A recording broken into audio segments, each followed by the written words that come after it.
and welcome to another episode of Ripping the Rack Podcast, also known as episode 40. I am your co-host, Tim. With me today, as usual, is my co-host, Brian. Hey, what's up, everybody? How are you? Wonderful. How are you, sir? Hey, I am doing And a fantastic. fine hello to you. We have a special guest, and by special, he is special in all sorts of wonderful ways. We have a former ICBA champion. Cool. Two-time ICBA? One time? Two-time? One time. One-time ICBA. Two-time world singles champion. Multiple-time state champion. And just an all-around good-looking balding man. One Mr. Mark Carrier. Mark, how you doing, buddy? What's going on, guys? And Jordan enthusiast. Absolutely. Yes, let's not forget a Jordan enthusiast, as well as a Kobe enthusiast. Apparently. Yes. Apparently he's got something for Jordan and Kobe. I don't know. It might mean something to him a little bit. I mean, you two both have children named Jordan. Yes. Not Is yours named after Michael Jordan?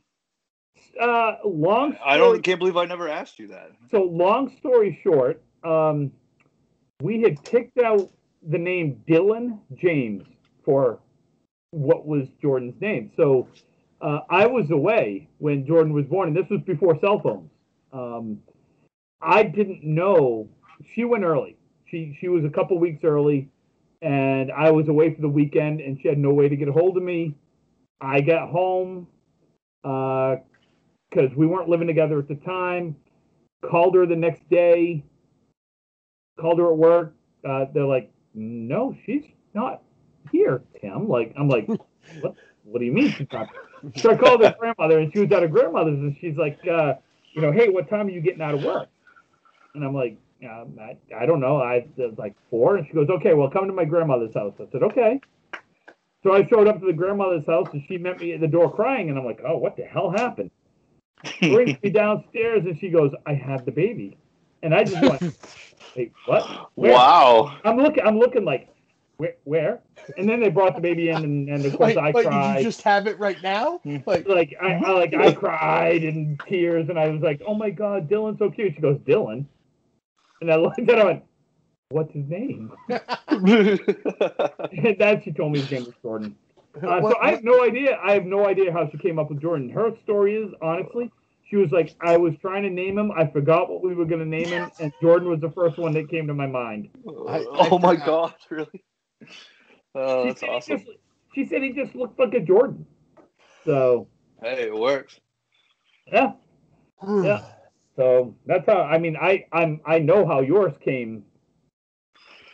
Mine was a little more aimed at the athlete than that, I would say. Yeah. Maybe just a little bit. Yeah. I had to hyphenate the middle name, but I still got my own way in the end. So I'll take it. It's a win, baby. It's a win. It's a win. So we do have a couple of questions from our listener. I think we're up to 7 listeners now, so we're exponentially moving up. We're gonna get to Jim Rome numbers soon. Oh my God! Yeah. I tell you what, if we keep going on the way we're going, the trajectory, in another, I extrapolated it out in another 182 years, we'll get there. We'll be syndicated. Absolutely. So, Mark, I'm actually going to start with you on this question.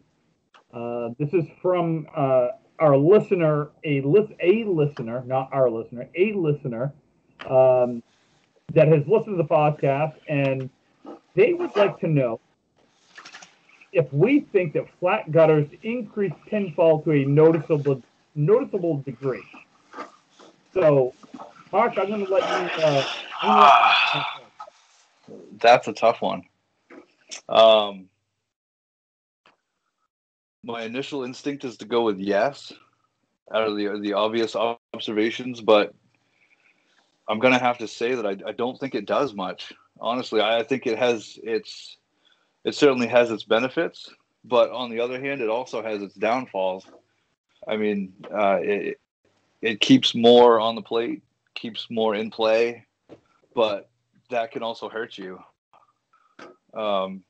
There's a such thing as having too much in play. I don't know. That's a tough one. If it does benefit you, I don't think it benefits a lot. I would say that I don't think there's a lot of difference there. Okay. Brian, what about you? I think it does to a point. I think it does give you more breaks, but you still have to make the breaks.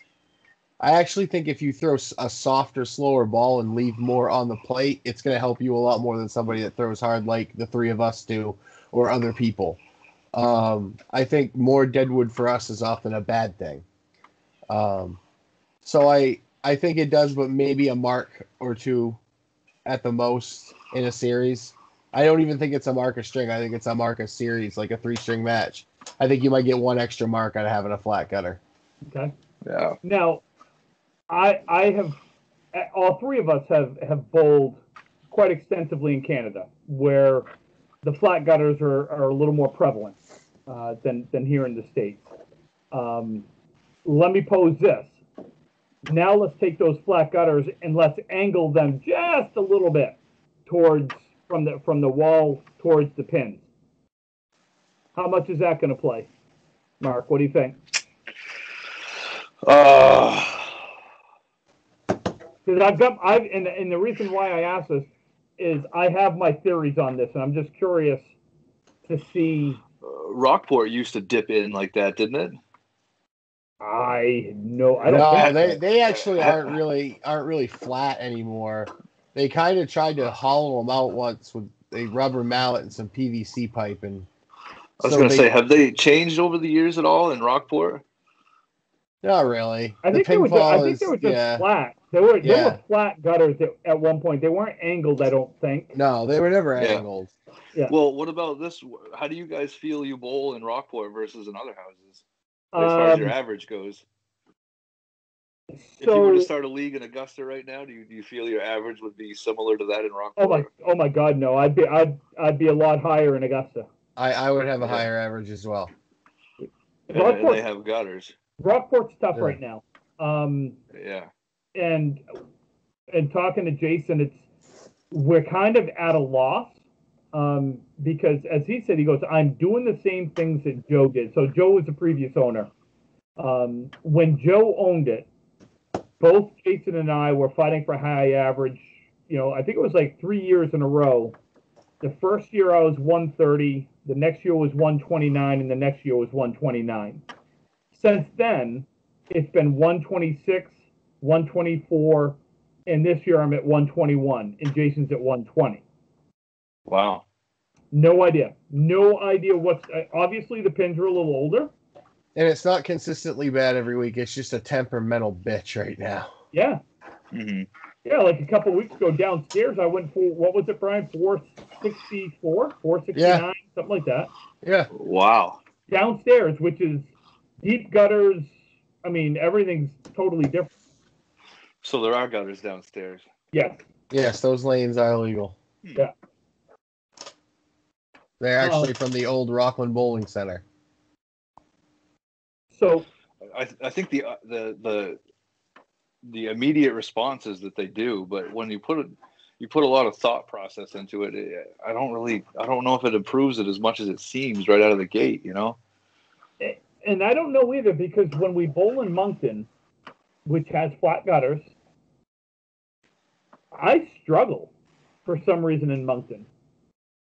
Yeah. I mean, I don't know if gutters play as much of scoring as sidewalls and decks and curtains do. Right. For me, I think it's sidewalls. Sidewalls play a huge... Sidewalls and decks, I think, are more important than gutters. I had no idea. So I bowled in Belfast on Sunday in a 9-pin best box. My first time ever bowling in Belfast. And I had no idea that their sidewalls are built into the wall. Yeah. I didn't know that. That's how they are in 10-pin now. I don't like it. You don't like it? I don't like it. It widens the alley Just slightly. Yeah. You gotta figure that a normal sidewall is what, maybe about an inch thick, maybe an inch and a half thick. Mm-hmm. Well, if you're building that into the wall, you're losing 2 to 3 inches of where that pin can come off. Now it's got to go a little bit further to come off. So, Right. to me, I want to say it's I'm not going to call it a detriment. I found it a very interesting house. Well, I mean, we bowl in a game with like a quarter of an inch could make a lot of difference in trajectory and spin and everything that we do. Well, I was just going to say that. Like, you theoretically at that point, you theoretically could probably cut the head pin in front of the 7 or the 10 pin. Normally it'll hit the wall, but if it's embedded, it has all that extra room. It could theoretically cut by. Yeah. Right. Yeah, True. I'll give the Dyers credit for what they're doing up there. How's the pin fall? Substantially better, I think. Look, let's face it. Then when the previous owner owned there in Waldoboro, really complained about pinfall. You know what I mean? We really complained about it. It was tough, and it was almost to a point of being unfair. It was downright brutal on some nights. And a lot of times it wasn't even the quality of the pinfall. It was the what's the word I'm looking for? Consistency of it. Yeah, the inconsistency. Same ball, different result, different night. That's what it was for me. I apologize. I have our Rip in the Rack pod. One of our co-producers is trying to make his way into the screen. He's very tired of being behind the screen. Co-producer Mookie? Yeah. No, but like... So long story... Go ahead, Brian. No, it's Waldoboro at times. You throw 5 boxes and you'd have 75 and you'd be like, all right, that was great. You'd go up and throw the same ball and you'd wind up with 110 string out of a 75 half, and you don't ever want to do it again. Yeah, literally the same ball. That was the issue. Yeah, that was always the issue. I was pleasantly pleased with the ability to slide. It was very consistent on all. Now, Belfast is a small house, 8 lanes. Very pleasantly surprised at being able to slide on synthetic consistently. Same here. So I was very pleased with that. Again, pinfall, I left a lot of 2-in-1s, 8-pin drops or 2-in-1s. It was a 9-pin tournament, and I just couldn't throw a 9-pin drop. I don't know why. Isn't that how it always is, though? Oh. Yeah. Yeah. So I liked it. I mean, I'll definitely bowl there again. It's not like some other places that I've bowled where I would rather set myself on fire than step foot in there and bowl. Those houses will remain nameless, but my answer. Oh, by the way, my answer to that to the original. Bye. And we've lost Mark. He's still here. Look, he's back. My answer to the flat gutter increased pinfall is very similar to Brian's and Mark's. I do not believe for a higher average bowler or a person that throws a little bit harder, I do not see it being a noticeable difference. Belfast has flat gutters. They turned them over to make them flat. I didn't see a big difference. Now, some of that could be obviously with a flat gutter and a little deeper sidewall. Maybe it counteracts counteracts it a little bit. I think if you have a slower ball, like Brian said, that maybe you leave a little bit more on the plate. To that detriment as well, if you have a slower ball, sometimes you don't want the wood on the plate because sometimes you got to throw it hard enough to drive the wood, and you can't. So I'll answer my own question though about tilting them. Brian, where we were someplace, and I can't remember where, but they had tilted gutters. I can't remember. St. John, maybe? I don't know. It was somewhere in Canada. I know that. And it was crazy. It was crazy. Like everything was makeable. Everything. It didn't matter. Like if you left the back row, hey, that's cool. Just try to just knock the 10 into the wall or the 7 into the wall and just let it roll. St. John, right? I think it was St. John. St. John Bolorama. I was gonna bring that up, as I believe weren't the gutters tilted in there, yeah, where everything would roll back onto the plate. I thought so. It seemed that way because I think it was like you had to have at least one pin that rolled back every string. That somebody I know. had to chase. When I bowled there, I felt like if I wasn't throwing 130, 135, I was bowling horrible. Yeah. Like Tim said, it seems like everything is makeable there. Yeah. I've seen some crazy shots go in that place, and it's got to make a difference. And I'm not going to lie, that's fun. That for someone like us. Oh, absolutely. That is fun. Yeah. And to sit there, this is where I come back to. I'm going to call it your professional bowler. Not that any of us are professionals, not that anyone can make a living at this, but those bowlers that can make a little bit of money, win some tournaments, or be, at that upper level. I don't care what you say. Juice them up, tilt them in. It's fun. To know when you go in and be like, damn, I'm going to have to go 1,400 in this tournament to even cash. I've been to places like that. Yeah. And for sure. And you know what? I don't care if the place looks like the Taj. If the pinfall sucks, I'm not coming back. If it looks like a greasy old tin can, but the pins go like fucking lightning, I might bowl there a whole lot. Right. I might just, wash my hands in between halves. Novel idea. Bring a couple of towels. Yeah. Oh, it reminds me of, Mark, did you ever bowl in Lincoln? I did not. Okay. It is by far the fastest house I have ever bowled in. Ever bowled in. Wow. I only bowled there twice. And at both times that was before I was like I was like a 117 or 118 average at the time. And the first time I went out and I bowled 690 something. And I wasn't even in the top 20 for scores.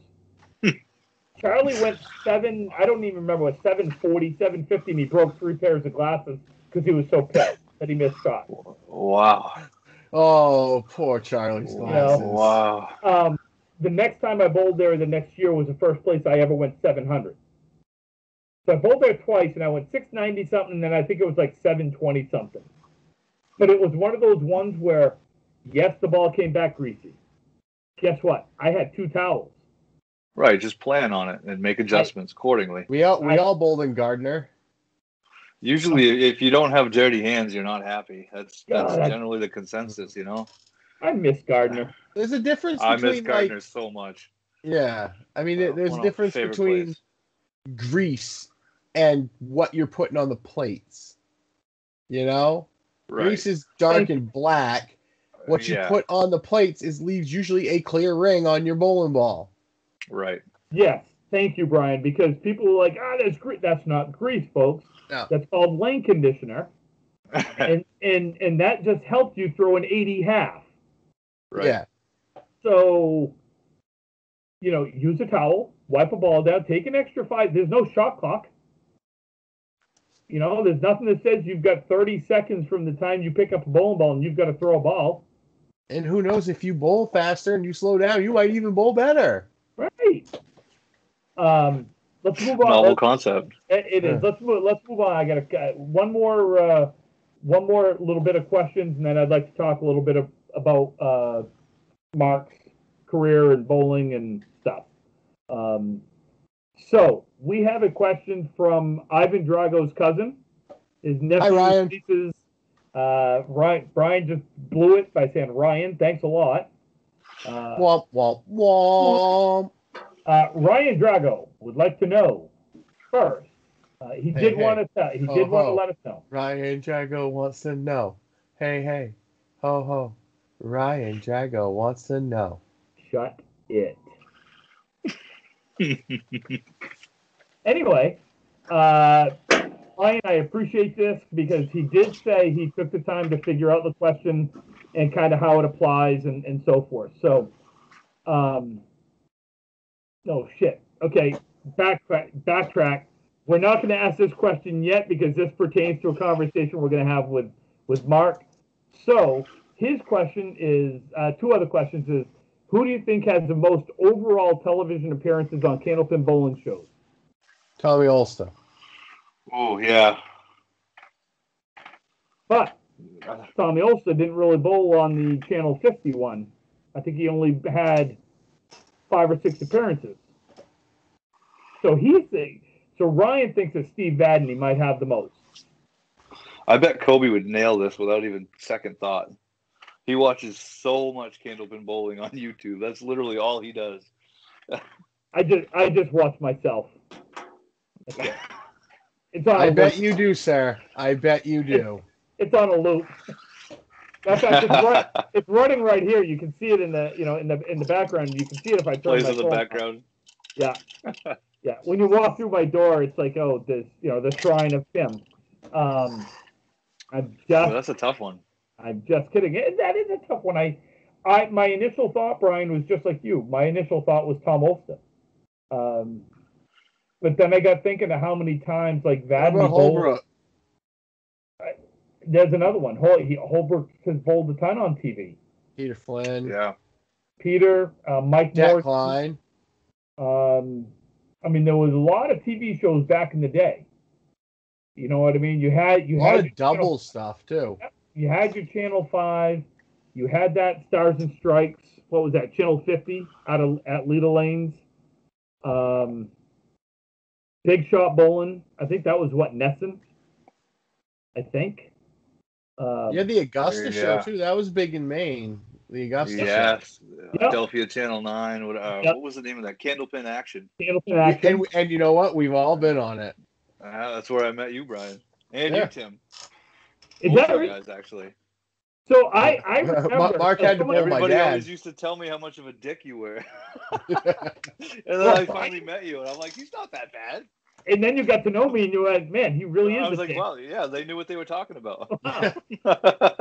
Really, I was. I freely admit, I was a dick back then. I want to say that you bowled Randy Krog the first time I ever met you. Do you remember Randy? Oh yeah, I remember Randy. I think that's who you were bowling that night. Did you ever bowl him on TV? I don't remember. Yeah. I bowled on the Augusta show. I bowled. Who the hell did I bowl? Jeff Breton, Timmy Pielot, Rod Duray. All the classics. I bowled Glover. You bowled Glover. Yeah, and he threw 155 against me. Wow. Yeah, I can't remember. I bowled. I want to say Ronnie Rock. Remember Ronnie Rock? Yep, Ronnie. I bowled. I want to say the Augusta show. I only bowled on it like 5 or 6 times. And then I got pissed off because they set a tape. I had won like 3 or 4 weeks in a row, and the next taping date was the weekend of the Worlds. She purposely put it the weekend of the Worlds because she knew I wasn't going to be there. And she told me right up front. She was like, "I want other people to have a chance," and I'm like, "But I'm the defending champ. I should have a chance to defend." You know what? And you know what? If it had been in Bangor, you would have driven down that night, that Saturday night. Even if you'd won, you'd still driven down there. We were in Halifax. I know, but if it had been in Bangor, the Worlds that year, you'd have driven to Augusta. I would have. With everybody in tow, probably. So I'm gonna, you know what? Steve Vadney, I think, is a great guess. I think you could probably look between Steve Vadney, Tommy Ulster. Mike Morgan had a ton of TV appearances between the Leda Lanes and the one. Bear was on TV a lot too. Yeah, but see, Chris is younger, so he I don't know if he had any Channel 5 appearances. He might have. There might be some YouTube stuff out there. Possible. And then, Brian, I'm going to start with you. Who inspired you to bowl Candlepin? My dad. I mean, the bowling alley was the first place I went besides my house and the hospital. I was a little shit running around there, and I just saw Dad he was really good, and I had a lot of fun, and that's when he got divorced, I started bowling league with him because it was just a way to, we could spend time together, and I just like bowling, and I like bowling a lot. You guys both know that. I would bowl every weekend if I could. I used to. Absolutely. Yeah. My dad. Nice. What about you, Mark? I don't even know. It wasn't really the one person that inspired me to bowl. I think it was growing up. I was always really big into sports and athletics, but I was not very athletic. So bowling was the one thing that I had that I could do, and I turned out to be pretty decent at it. So I think that kind of drove me to get better and better and see how far I could push it. But I guess it requires a different sort of athleticism, and that's kind of what drew me to it. Yeah. Mine, I think everybody would probably know. Obviously, mine is my mom. She brought me down to the bowling alley from the time I was like 6 months old. She bowled, and then it was your desire to be better than Karen. Honestly, I never gave that a thought because the thing is, it's just too bad you never got there. That's. Here's the thing. This is what I try to tell Karen. She is absolutely 100% the best female material bowler in our family. Oh, come on, your mom was good. Yep, but Karen was the absolute best female material bowler. I will tell you. Karen never beat me. Her high might be 1,300. Mine is 1,459. If I were to bowl against if I had identified as a woman back then, I might have a shit ton more titles right now. It's not too late, Tim. The time is now. Well, I don't know. I don't know if he can beat Amanda. Well, no, she's not bowling right now. So you're right. You Doors open, baby. There's a chance. This is my chance. Nice. Time is now, John Cena. I would say my mom obviously, and then obviously Russ Neely. Russ bought Oxford Hills when I was 16 or 17. I can't remember. We just went over this last week. I know, but I don't remember when he bought. Like if he bought it in 87 or 88 or what. It wasn't 89. I don't think. I don't know. Rusty said 88 or 89. Okay, so if it was 88, I was. Depends on when in 88. I could have been 16 or I could have been. Oh 17. my God! Is there a point to this story, Tim? I hate you. I hate you with a passion of 1,000 burning suns. You take that back. Don't you put that voodoo on me. Don't you put that on me. Don't you put that on me, Ricky Bobby. That and, Russ made me wake up and piss excellence in the morning. I can't help it. I mean, it's just, big hairy winning machine, Oh, right. I just saw a pet behind you. What? I saw a pet. My cat? Yeah. Tim likes cats. I like pussies. Cats. Where is she? She was on your bed. Listen, we're on Spotify, okay? You can't be saying that stuff. We can say whatever the fuck we want. We can swear here. It's okay. This is adult talk. Hold on, I have to take a swag off my ginormously funny size ginger ale. Jesus. So let's Mark. Let's talk you and your. Oh boy. Hey, real quick. We should talk about Sessa. Oh my God! Yes, please. Absolutely, thank you, Brian. So, that's what I meant to lead off the show with, and then I guess I had a squirrel moment. So, or multiple squirrel moments. That's what I'm here to do, is to keep you on track, Timothy. Then you failed. I'm curious to hear a little I'm curious to hear a little more about Sessa because I didn't know him very well, but I know he was a very big name in the bowling world. As some people may, yeah. You go ahead, Timmy. You go ahead. As some people may know, well, I just want to lead off with this. As some people may not know, Cesar Menendez owned Pittsfield Bowling Center in Pittsfield, Maine, until unfortunately it burned down. And then he was involved with Newport Entertainment Center for quite some time as well. Cesar, unfortunately, Marie, his wife, passed away about 5 or 6 years ago. I believe she had. I don't know how or why, but I know she passed away fairly young. I think she was early 70s. Great lady, sweet lady. Cessa passed away, unfortunately, yesterday morning. Well, Sunday morning. Yesterday morning. Yeah. My God, today's Monday. So Cessa passed away Sunday morning. I believe he was at his daughter's house in Washington, the state. Yes. Cessa will be missed. I personally have known Cessa for 30 years. Cessa was opinionated. Cessa was not shy about voicing his opinion, whether or not you wanted to hear it. But he was a man of great integrity, and he was a man of honor, and he was truly, truly a man of the community. He will be sorely missed, and he is sorely missed in the Candlepin world. He was a lover of the game. He was a lover of the people of the game, and there was nothing more he liked to do than to talk Candlepin bowling or the Yankees. He did like the Yankees, but there was nothing more he liked to do than promote the game of Candlepin bowling. And we are all better off for knowing him.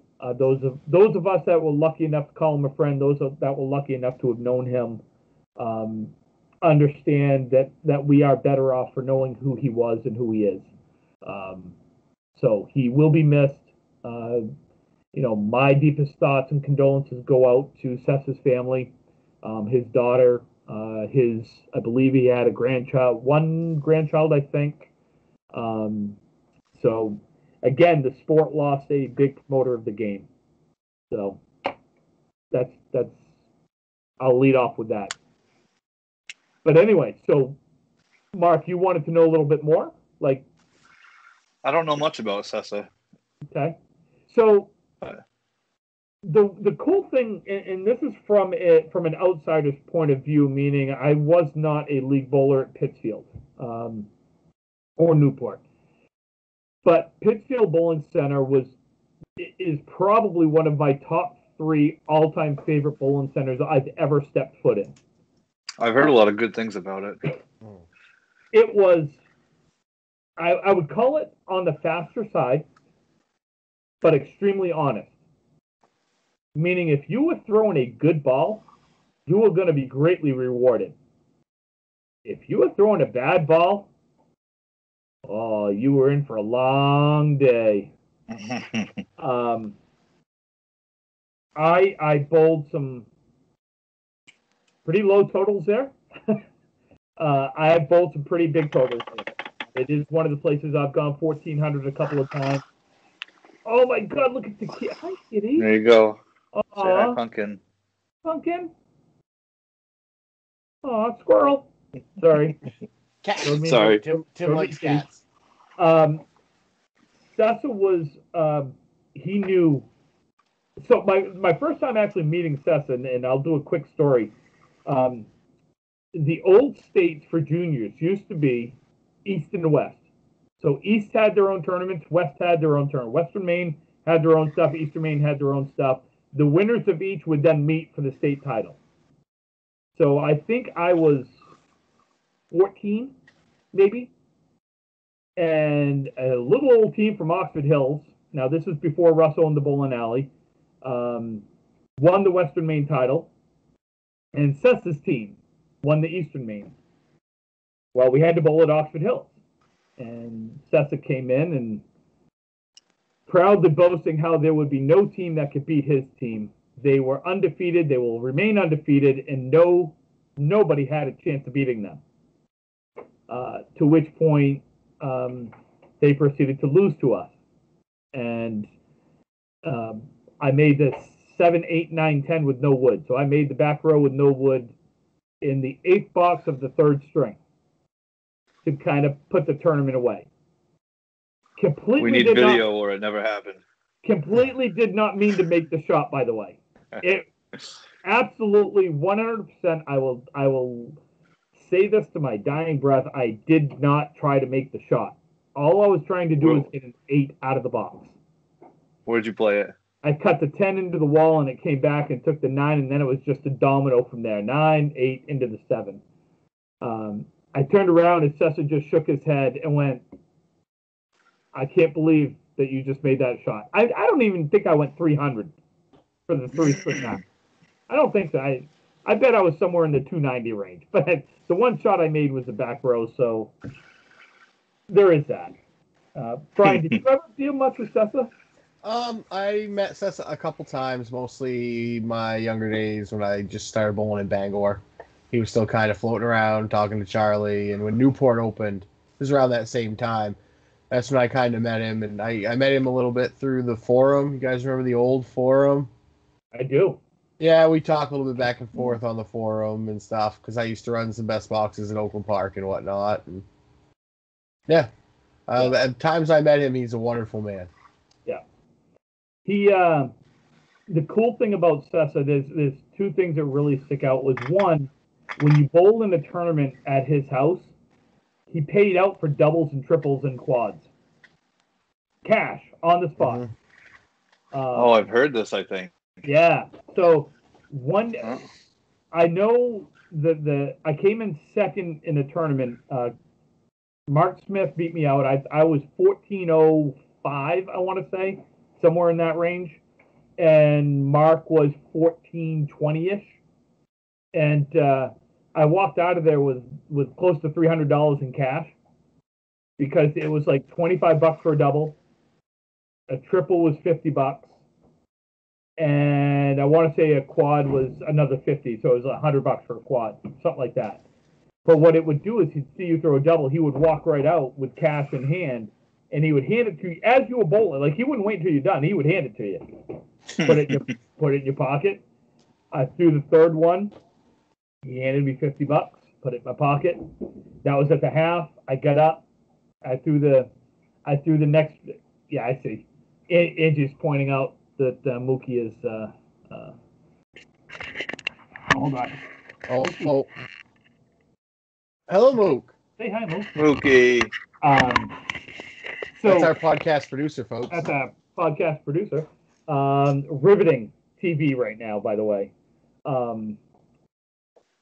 So I got up and I threw the 4th one. Now, again, this was bad. I used to get really animated when I bowled. I know you guys sometimes laugh. T-Rex Timmy comes out and, we only like laugh that. about silent doubles. Silent doubles, baby. God, it's still one of my favorite. I love that friggin' memory. Twice. Hey, did you guys remember? Timmy. You remember when Mark kicked me off the World's team? Mark who, Smith? Yeah, no, Mark Carrier. Do you guys I'm glad we finally get this harassment on video. So, long story short, Cessa used to, again, he would pay out, and it was paid out doubles for the women, and then it was like a double 9. Like, if you threw a 9-pin drop for, if a woman threw a 9-pin drop on a double, he paid that as a triple type thing. And he just, that was Cessa. He loved the game. He loved to see good bowling, and he loved to see people succeed. Did he ever bowl himself? He did, but he wasn't. He bowled in sneakers. Yeah. Oh, really? Yeah. Yeah, like Chuck Taylor. No slide to him. Yeah. No, he was. He wasn't much of a. I mean, he bowled, but he wasn't like a. He wasn't a 120, 130 average. He bowled to have fun. Yeah. But the cool thing about Cessa is Cessa loved to gamble, loved to bet on things. And he would tell you before you get up, like, bowling in the eliminations, he'd get up and he'd be like, hey Tim, I've got $100 on you today. And I'm like, really? You had to tell me you put money on me? Because now I'm thinking instead of this, now I'm thinking that if I lose, I just lost you $100. He told Evan. Evan told the story of the time he looked at Evan and said, "Hey, I've got $1,000 riding on you. You're gonna win." Like that's what Sessa did, though. He put money on, or he'd come in, and I can remember him saying, "He goes, Dad, Tim, I don't have you winning this." He goes, "I don't think you're gonna get out of the second round." He sponsored that World's Pool forever. Thanks.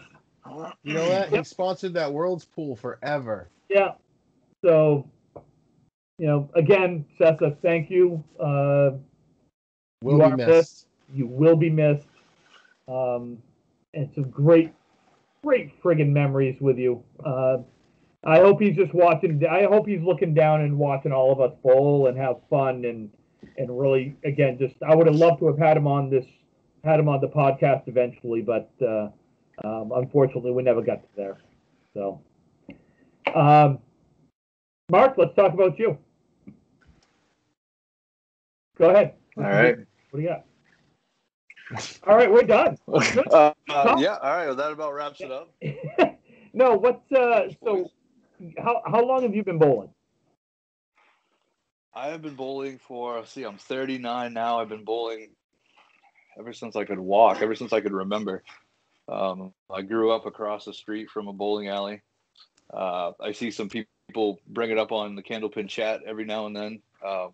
Little 6-lane house up in northern New Hampshire. Just a stone's throw away from the Canadian border. Spare Time Pizza Pub, I think it was back then. It is, what is it now? Strike Zone, I think. Okay. Last time I went up there. It's changed hands a couple times since then, but I grew up right across the street from there, so living in a small town, I mean, my parents let me wander all over the place ever since I was little, so, they'd leave in the morning, come back before dusk, and that's the way it was.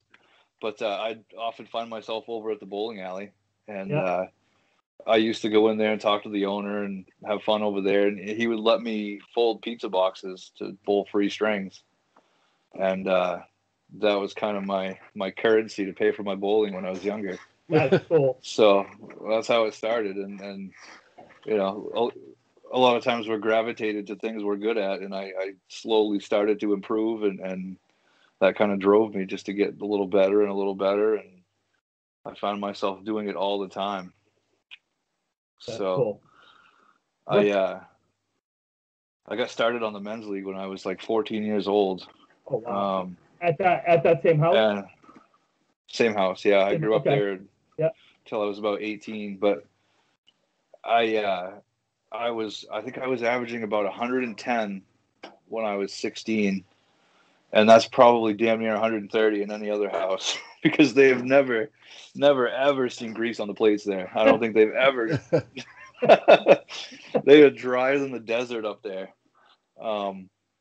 So I mean, averaging 110 was insane back then on those kind of conditions, but I kind of lost my drive for it because there was nobody that was challenging me at it, and so I just kind of gave it up. And eventually, I want to say when I was about 21, I ended up moving over to Maine, and happened to find myself up in Gardner one day, Candlepin Bowling Alley. Yeah. Ran into Rusty Cottle over there, Lucky Strike Lane. Yeah. I went in to throw a couple games, and I think I went like 120, and then I threw like a 167 or something like that. And Rusty Cottle pulled me aside, and he's like, "Hey, you ever thought about bowling a league?" so that's kind of you might how be it good at started. this, kid. Right, you might want to give this a shot. So yeah, I mean, that's how it all started. And I had no idea that any of this junior stuff existed. I had no idea that I didn't know what a best box was. I didn't know, state tournaments. I had no idea that any of this stuff existed. So I really didn't get into it heavy until I was, 21, 23, somewhere in that area. Yeah. Before I realized the competitive side of Candlepin bowling. So I often often wish that I had known about it earlier, because I would, there's so many more things that I would have done, but it's a whole nother world over here versus northern New Hampshire. I gotta say that. A little bit more to do over here as far as Candlepin bowling goes. Gardner was cool. That Rusty's what he's the one that actually got me to bowl league in Gardner. I bowled I think it was 3 years in Gardner. And I want to say it was somewhere, must have been the late 90s, early 2000s. I'm guessing. I just don't must have been remember. Right before I got there. Yeah, they tried to kick me out. Was it Thursday night? I thought Wednesday night. I can't remember what league it was that I bowled men's league, and I was averaging 132, and the next closest person was averaging 115, and they got mad at me. And they tried to happen sometimes. They had a captain's meeting to vote me out. Well, I was the captain of our team, so I'm at the meeting, and they're doing it. And Rusty's just looking at this, going like, "This isn't going to be good, guys. Like, you probably don't want to do this." And so again, this is back when I might have been a little bit of a dick, and I said, guys, I've got a great idea. And they were like, yeah, what's that? I said, instead of trying to kick me out, how about you guys just try to get better? What a concept. And dead silence. And I said, wasn't it a handicap league? Yeah, handicap league. So I said that, and it was like dead silence. And then I said, you guys understand that this is a handicap league, meaning I get 0 pins. I have to give every single one of you a minimum of 15 pins of string. A minimum. I said, so how about you guys just work to get better like I worked to get better? And then I went out and went 470 on the night because I was really not happy. I think I set the lane record, I think at the time, and then someone beat it, and then I beat it like the next year again or something like that. But it was, I loved it. I loved Lucky Strike. That was such a great house to bowl in. So much fun. A lot of fun to bowl in. Yeah. Rusty Cottle was a great guy. He was. Yeah. He loved the game of bowling, and he did nothing but try to advance it. Yep. He loved it, and he loved the people. He drove to Oakland one year to bowl a league for a little bit. He bowled that's you, right. didn't he, Mark? And Paul Peasley and DJ. Yeah. Nice. I actually watched Rusty in reference to our previous conversation. I watched Rusty make the back row with no wood. Oh, did you really? In Oakland. I did. That's cool. He's the only person I've actually seen make it clean like that. Yep. It's the only time I've ever made it. And Nick Norcross and I had this conversation that there's, a very small handful of shots that I think you make once in your life and you're never going to make it again. And that, to me, that's the 7-10 split. I think if you make it once, you're not going to make it again.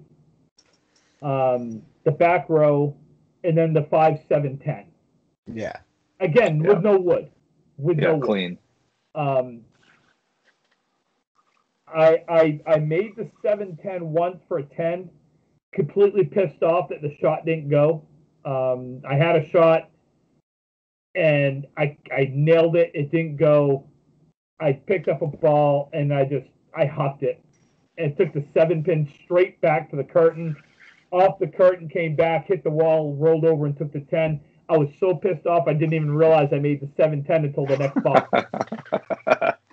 And I stopped, after the first ball, and I went, did I just make the 7-10?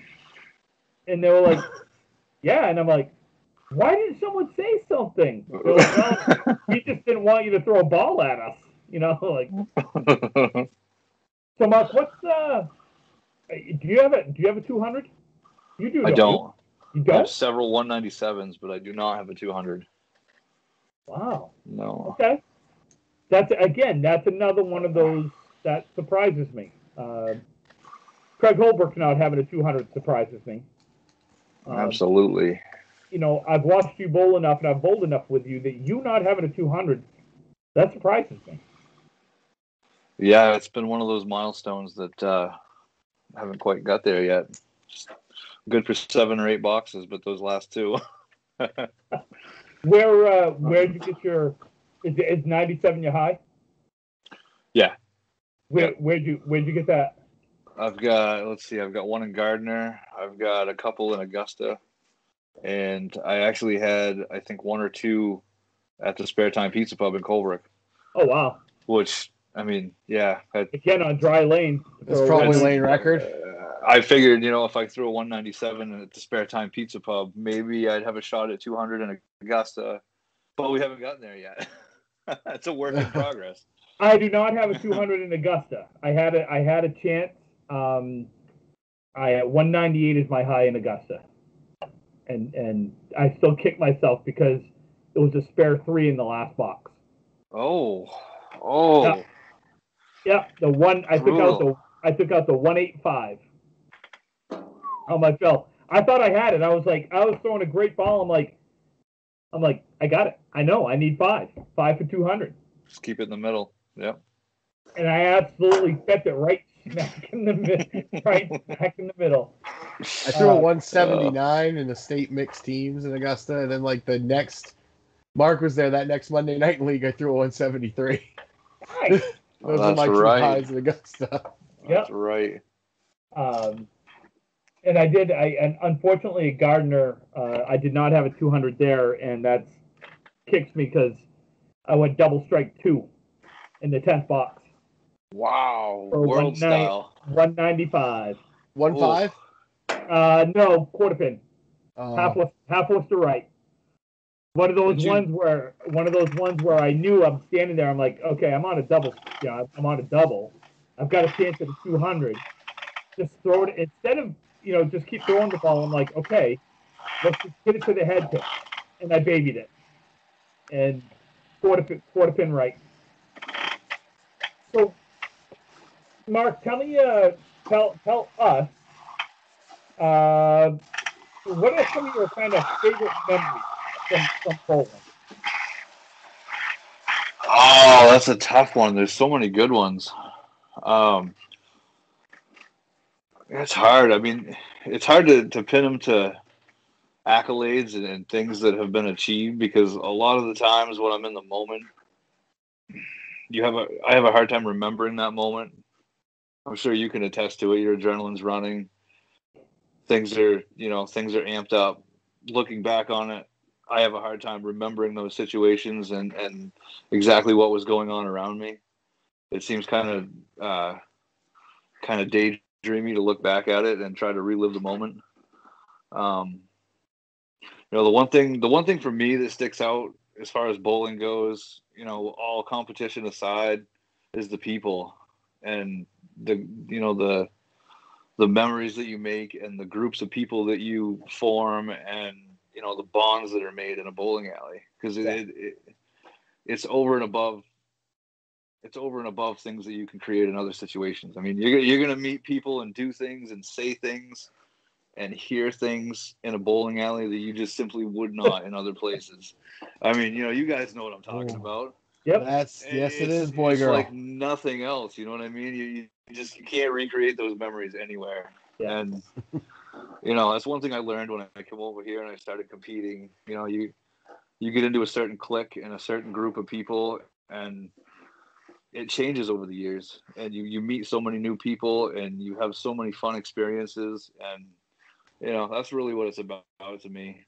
There's a lot of things that I want to do and I want to accomplish in the sport of bowling, but it's really about the experiences and the people that I meet and all the friends that I've made, and It's interesting that you brought that up, and I gotta be honest, that's a different answer than what I expected. Which is cool because I will tell you, when I was younger, my experiences were all about how did I bowl? Did I win or lose? Did I throw a big series or not? And it was about me. All of my memories, all of everything that I had when I was younger was me first. As I've gotten older, and more so in the last 10 to kind of 12 years, it's been less about individual accolades and less about individuality and more about how can I help others and how can I be a better teammate and how can I form those types of friendships. And that's absolutely. And it is interesting to me because honestly, if I had asked you that 5 years ago, oh, it'd been completely different. Yeah. Completely different. It would have been me, and me. Yeah. And Mark, I think that's so cool. I do. It evolves over the years, doesn't it? I mean, you change as a person. So someone asked me, I don't know, a couple of weeks ago, what do you want to be known for in the game of bowling? And I had to think about it for a minute. And what I came up with was I want to be known as a great teammate. I want to be known as an ambassador of the game and a great teammate before my individual awards and accolades and things that I've done. Mm-hmm. And I think if someone had asked me that, now I turned 50 this year, I think if someone had asked me that when I was 30 or when I was 35, I would have been, I want to be known as the guy that, that set the state record. I want to be known as, the guy with 200 strings, the guy with, you know what I mean? Right. Yeah, I'm in the same boat. I want to pass my passion on to the next generation somehow. Yeah. I like seeing Kai Hunt and Cole Fry and Kerrigan Skinner and, just for examples, but all these people that are up and coming, I want them to have the same drive that I had when I was their age. And I want them to pass it on to the next generation. So Brian and I had this conversation about this podcast and kind of what we were looking for. Mm-hmm. Brian knows where I'm going with this because we both have the same idea of what's the best way that we can help promote the game and promote the growth of the game. And this was our way of doing it was let's do a podcast. Let's have some fun with it. Let's promote people and the people behind the game and things like that. Mm-hmm. Brian, what do you've kind of sat quietly by while Mark and I have had this little conversation here. I didn't want to interrupt the mojo. No, I know. What do you want to be known for in the game of Candlepin bowling? Being a good dude. Like, I just would be cool to be remembered in the game of Candlepin bowling. I'm not that good. I can be. But, I'm serviceable. It's not my talent that's going to get me there. I'm serviceable. Yeah, I can get in there and mid-bowl when I need to. You both know that, but absolutely. I just want to enhance whatever situation I'm in a good way. Yeah. Cool. I want my legacy of Candlepin bowling to be, he made it better just because it was him. That's cool. Yeah. That's cool. We're kind of running up against time here, but I got a couple of more things, and then we'll call it a night. I'll tell you, we brought it up. One of my absolute favorite memories was bowling as a team in Fredericton as MD's main event. What year that was? Make it to the semifinals. In the playoffs. And the silent double. That will forever be one of my all-time favorite memories that I've had. Perfectly executed. It absolutely was. And it still to this day will be one of my, even though the joke was kind of at my expense. Oh no, we laughed with you, Tim. No. Look, I don't mean it that way. I mean, even though the team joke was kind of got him like a got him moment. It was the fact that it was done as a team. You know what I mean? Mm-hmm. And unfortunately, we got lost along the way. For whatever reason, from that time, we made it. Maybe we grew as people and we went different directions and things like that. But it's cool to me that we can still laugh about it, joke about it. You know, the fact that I can throw out my back bending over, getting a towel. I mean, just I don't know. It seems to be like Wait, was that the same hotel that Angie had the housekeeping incident? Oh my God, it was. That was the same week. Right. Yeah. Yes. The Fredericton Inn holds many fun memories for me. Oh, that place is a fucking maze when you're drunk or stoned. Let me tell you what. Oh, it is. That place is a maze. You can go in circles. Oh God, is this my room? Oh God, what happened? No, that was.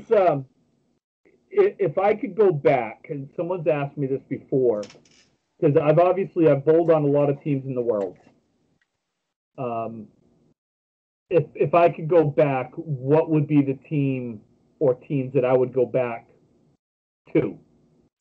And the first one I always go to is the Oxford Hills team from '96 or whatever it was, because that was Russ, AJ, myself, Nate, Mark, Smith. I mean, it was every single bowler was from Oxford Hills, and we went to the playoffs as a group that bowled every week together.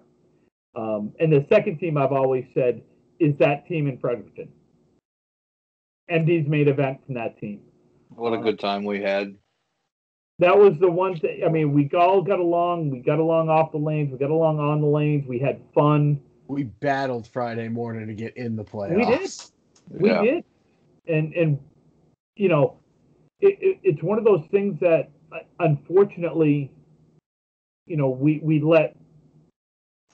I think we let individual egos get in the way of doing what the team should have done. I really do. And that's right, wrong, or indifferent. That's my ego. That's Mark's ego. That's Evan's ego. That was all of our egos. Jeff's ego. I mean, it was every single one of us. It wasn't just one person. Mm-hmm. You know, I really think, you know, I think we let it get away from us, unfortunately. Let's do a reunion tour. Oh my God, we're on a mission from God. I think we all did a lot of growing that week too. I think that was a much needed learning experience for all of us. Yeah, you know, that was. You know what was the other thing was that was the one, Mark, where you and I acted as co-captains for that week. Yeah. You know, and that I don't think we had a lot of issues either. We did pretty decent. I mean, the one issue we had was just because, you know, one person took something the wrong way, and things got taken the wrong way, and feelings got hurt, and it's better. So, but we dealt with it and we moved forward. Yeah, we got through it. So, but that was fun. I miss those days. I'm not gonna lie, I do. I personally, because I'm a different person than I was back then, and you know, unfortunately, it is what it is, but still. Yeah. So last thing, Mark. What do you got? Anything you want to talk about before we call? Oh God, I thought you were gonna ask him the stupid fucking Yim Matero question, and I was gonna fucking go away. I already know I'm Mark's favorite bowler from Maine. I already know that. Mark's favorite bowler from Maine, with a name that rhymes Jesus him Christ. Is there a way I can squeeze Angie Matero into that? No, because she doesn't bowl. Say Jordan Matero. Jordan bowls now. Oh God! No, seriously, is there anything you want to, you know, before we call it a show? Anything anything I missed? Anything you want people to know about you? You know, you like long walks on the beach, getting lost in the rain. You know, you're not into yoga. Oh man, that's a tough one. I don't know. I don't know if there's anything specific. I don't know. I hope and I pray for the future of our sport. That always concerns me. I hope that whatever, whether I throw a 200 game or I win another 4 ICBA titles or, whatever the hell happens, I hope that somehow I can leave an impression on the game and I can pass it on to a future generation, to somehow better our sport. When I'm done bowling, I'd like to not be done with the sport. I'd like to put my time, effort, money, passion into, somehow improving our game and somehow putting it in even when I'm not on the lanes. You should buy a bowling alley. That's been serious consideration. You should. You should buy a local bowling alley, and Brian and I will bowl there. I've been told this before, you guys. You have not bought the bowling alley. You didn't buy the bowling alley yet. You're right. The buying was not in the stipulation. If you build it, they will come, Ray. I was ready to make a change. A certain bowler by the name of that I won't say, but his initials are BA, said no. I was relaying a message I was told, and we'll leave it at that. But who said it? You did. Yeah, I relayed the message I was told. Oh, so we all know who wears the pants in your family. Yeah, yes, sir. Yes, that is a correct statement. I am Special Officer Doofy when it comes to the line of command in this household. It goes Kelly, the cat, Colin, our neighbors, and then I'm somewhere down near the bottom. But I wear and this is the difference. I wear the pants in our relationship here. Yeah, but they're mom jeans, bud. When she's not home. I was gonna say, is Angie right there? Or no. Okay. Oh no, when Angie's around, he's 10-ply, bud. Just clarifying. He's soft. I'm soft when Angie. Super soft, bud.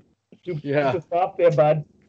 All right, I gotta get to touring, and guys, thank you. Oh, by the way, for those of you that are still listening to this, as usual, please send your questions, comments, concerns about Brian to rippingtherackpodcast@gmail.com.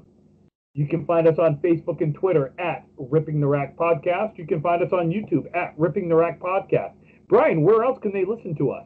Hey, they can listen to us on Spotify, iTunes, iHeartRadio, Anchor, Breaker, and wherever else you consume your podcast media, and Google Podcasts. I keep leaving that one out. You do. That's okay. Because you do, you cover it by saying, and where else you may get your podcast. So that's true. As usual, this will be on Tuesday morning, tomorrow morning. Don't forget to listen to us Friday mornings, where Brian and I discuss all matters of importance not related to bowling. Usually with me trying to crack Brian up with some type of inappropriate joke somewhere in there, which sometimes works. So. Again, thank you, Mark. Really appreciate having you on. Thanks for having me, guys. It was a lot of fun. I appreciate it. Thank you, man.